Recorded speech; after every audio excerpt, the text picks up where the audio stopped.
Pernah nggak sih kalian chatan sama teman kalian atau sedang callan sama teman kalian, lagi bahas sesuatu, terus tiba-tiba algoritma kalian, entah itu di TikTok, IG, ataupun medsos lainnya, itu seketika menampilkan hal yang sama seperti apa yang telah kalian bahas. Nah, kalau misalkan kalian pernah merasa begitu, mungkin kalian perlu menonton film dokumenter ini.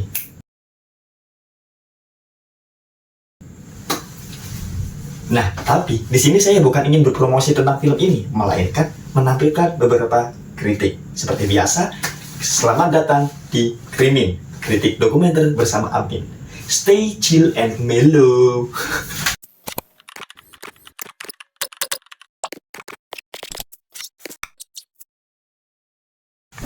Kalau misalkan kalian nonton E-Human ini, nah di awal-awal kalian akan ditunjukkan bahwasannya dunia digital itu bukan sekedar tempat komunikasi, tapi juga menjadi tempat untuk memperoleh suatu kekuasaan.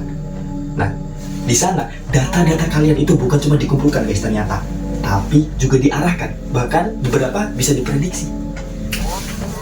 Nah, ada salah satu ide dalam film dokumenter ini yang menurutku itu sedikit mengerikan. Nah, statementnya itu adalah AI itu tidak perlu memiliki niat buruk untuk menjadi berbahaya. Kayak sistem yang udah diprogram untuk mencapai tujuannya tanpa memperdulikan apa yang perlu dikorbankan di sekitarnya. Dan kayak pernah dengar ya? Nah, tapi terlebih dari itu, manusia itu bisa saja hanya menjadi bagian kecil dari beberapa prosesnya. Selain itu, di dalam film ini tuh juga nunjukin bahwasannya dunia digital itu memang secepat itu. Sesuai sih kalau misalkan kita sedang bahas real time diplomasi ya, karena kan kapanpun orang memosting itu nggak perlu memikirkan waktu ataupun tempat mereka juga bisa langsung meresponnya seketika.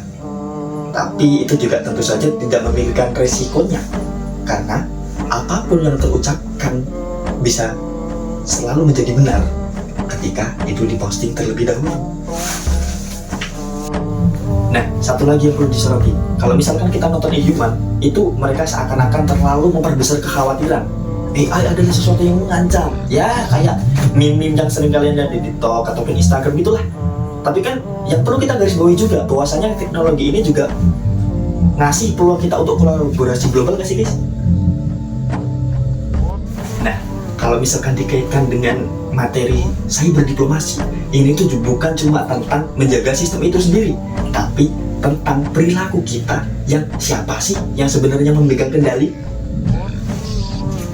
Nah, tapi justru itu semualah yang membuat film dokumenter E-Human ini menjadi kuat. Bahwasanya dia nggak memberikan jawaban yang pasti, tapi membuat kita perlahan sadar bahwasanya dunia yang sedang kita tempati, dunia digital yang sering kali kita huni adalah sesuatu yang tidak netral. Ada kepentingan, ada strategi, dan ada kita di dalamnya.